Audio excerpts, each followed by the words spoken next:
കായിക നിരീക്ഷകൻ പി രംഗനാഥൻ കൂടി ചേരുന്നുണ്ട്. സാർ നമസ്കാരം. നമസ്കാരം. IPL 2026 മുന്നോടിയായുള്ള താരങ്ങളുടെ കൈമാറ്റ പട്ടിക ഔദ്യോഗികമായി പ്രഖ്യാപിച്ചിരിക്കുകയാണ്. ചെന്നൈ സൂപ്പർ കിങ്സ് മുൻ ക്യാപ്റ്റൻ രവീന്ദ്ര ജഡേജ രാജസ്ഥാൻ റോയൽസിലേക്കും പകരമായി സഞ്ജു സാംസൺ ചെന്നൈ സൂപ്പർ കിങ്സിലേക്ക് എത്തുകയാണ്. എങ്ങനെയാണ് ഈ കൈമാറ്റത്തെ നോക്കിക്കാണുന്നത്? 2026 ചെന്നൈ ഷോ എങ്ങനെയായിരിക്കാം പ്രതീക്ഷിക്കേണ്ടത്?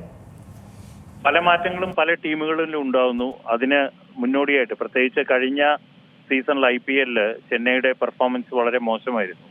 അതുമാത്രമല്ല, ചെന്നൈയുടെ ഒരു ഐക്കോൺ എന്നുള്ള രീതിയിൽ ഇപ്പോഴും വെറ്ററനായിട്ടുള്ള മഹേന്ദ്ര സിംഗ് ധോണി, അദ്ദേഹം എനിക്ക് തോന്നുന്നു സഞ്ജു വി സാംസൺ ടീമിലോട്ട് വരുന്നതോടുകൂടി അദ്ദേഹം പരിശീലക സ്ഥാനത്തായിട്ടോ അല്ലെങ്കിൽ മെന്ററായിട്ടോ മാറാനുള്ള ഒരു സാധ്യതയും നമുക്ക് കാണുന്നു.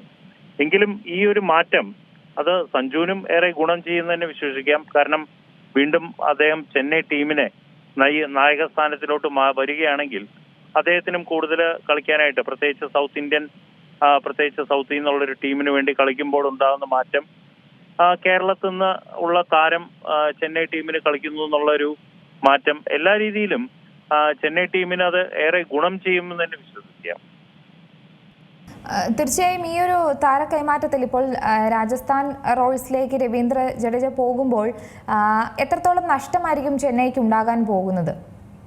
ഇല്ല, ഒരു ഓൾറൗണ്ടറിന്റെ മികവ് നികർത്താനായിട്ട് ധാരാളം താരങ്ങൾ ഇപ്പൊ ചെന്നൈ തന്നെ ഉണ്ട്. ഇപ്പൊ സാംകറിനും കൈമാറ്റ പട്ടികയിൽ ഉണ്ടെന്നാണ് അറിഞ്ഞത്. എങ്കിൽ തന്നെയും ഈ സഞ്ജു വി സാംസന്റെ മെയിൻ റോൾ എന്ന് പറഞ്ഞത് മഹേന്ദ്ര സിംഗ് ധോണിനെ റീപ്ലേസ് ചെയ്യുക എന്നുള്ളതാണ്. അപ്പൊ ഒരു വിക്കറ്റ് കീപ്പറായിട്ട് അവിടെ മെയിൻ ആയിട്ട് ഒരാൾ വേണം. ടീമിന് ബാറ്റിങ്ങിന്റെ കാര്യത്തിലും ഒരു കരുത്ത് ടീമിന് വേണം. അത് തീർച്ചയായിട്ടും ചെന്നൈക്ക് അത് ഏറെ ഗുണം ചെയ്യും. പക്ഷേ രവീന്ദ്ര ജഡേജനെ റീപ്ലേസ് ചെയ്യാനായിട്ട് ഇന്ന് ധാരാളം താരങ്ങളുണ്ട്. ഒരു കാര്യം കൂടെ, ഇപ്പോൾ കഴിഞ്ഞ സീസൺ അവസാനം മുതൽ ഇത്തരത്തിലുള്ള ചർച്ചകൾ സഞ്ജുവിന്റെ മാറ്റം അതൊക്കെ കുറെ നാളുകളായി നടക്കുന്നതായിരുന്നു. ഒരു മികച്ച സമയത്തെ സഞ്ജുവിന്റെ ഒരു കൃത്യസമയത്തുള്ള ഒരു മാറ്റം തന്നെയാണോ ഇപ്പോൾ സഞ്ജു എന്ന താരത്തിനെ സംബന്ധിച്ചിടത്തോളം നടന്നിരിക്കുന്നത്? നമ്മളെല്ലാവരും ഉറ്റുനോക്കുന്നത് അടുത്ത T20 ലോകകപ്പ്, അത് ഇന്ത്യയിലാണ് നടക്കാൻ പോകുന്നത്. അപ്പൊ ആ ടീമിലോട്ടുള്ള ഒരു സെലക്ഷന് മുന്നോടിയായിട്ടാണ് ഈ IPL വരിക. അപ്പൊ അതെല്ലാം വെച്ച് നോക്കുമ്പോൾ ഈ ഒരു മാറ്റം സഞ്ജുവിനേറെ ഗുണകരമാവുന്ന രീതിയിൽ അദ്ദേഹത്തിന്റെ പെർഫോമൻസ് മികച്ച രീതിയിൽ പുറത്തെടുക്കാൻ സാധിച്ചു കഴിഞ്ഞാൽ, കീപ്പിങ്ങിലും ബാറ്റിങ്ങിലും പുറത്തെടുക്കാൻ സാധിച്ചു കഴിഞ്ഞാൽ ലോകകപ്പ് കളിക്കാനായിട്ട് അദ്ദേഹത്തിന് ഒരു അവസരം ലഭിക്കുന്ന രീതിയിൽ മാറും. പക്ഷേ മറ്റുള്ള മാറ്റങ്ങളൊന്നും നമ്മൾ കരുതുന്നില്ല.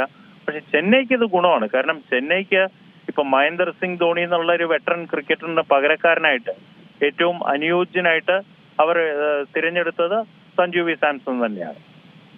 ഈ സഞ്ജുവിനെ മാറ്റി അല്ലെങ്കിൽ സഞ്ജുവിനെ ടീമിലേക്ക് എടുത്ത് ഓൾറൗണ്ടർ ആയിട്ടുള്ള ഒരു രവീന്ദ്ര ജഡേജയെ പോലെ ഒരു താരത്തെ കൈമാറ്റം ചെയ്യുമ്പോൾ ഒരു ക്യാപ്റ്റൻസി, ആ ഒരു സ്ഥാനം, അതിലൊരു മാറ്റം, അതൊക്കെ തന്നെ ആയിരിക്കുമോ ചെന്നൈ ഉദ്ദേശിക്കുന്നത്?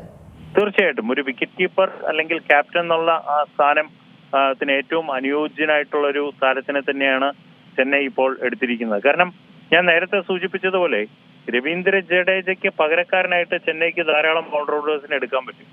പക്ഷേ ഒരു വിക്കറ്റ് കീപ്പർ എന്നുള്ള രീതിയിൽ, ഒരു ക്യാപ്റ്റൻസി മെറ്റീരിയൽ എന്ന രീതിയിൽ അവർക്ക് വേറെ ആരും സഞ്ജു വി സാംസൺ അല്ലാതെ കാണാൻ സാധിച്ചിട്ടില്ല. അതുകൊണ്ട് മാത്രമാണ് അവര് കൂടുതൽ സഞ്ജു വി സാംസണിലോട്ട് ശ്രദ്ധ കേന്ദ്രീകരിച്ചത്. വളരെയധികം ഈ അവസരത്തിൽ പ്രതികരിച്ചില്ല. ഏറ്റവും പുതിയ വാർത്തകളും വിശേഷങ്ങളും വിരൽ തുമ്പിലറിയാൻ Zee മലയാളം ന്യൂസ് എല്ലാ ഡിജിറ്റൽ പ്ലാറ്റ്ഫോമുകളിലും ലഭ്യം.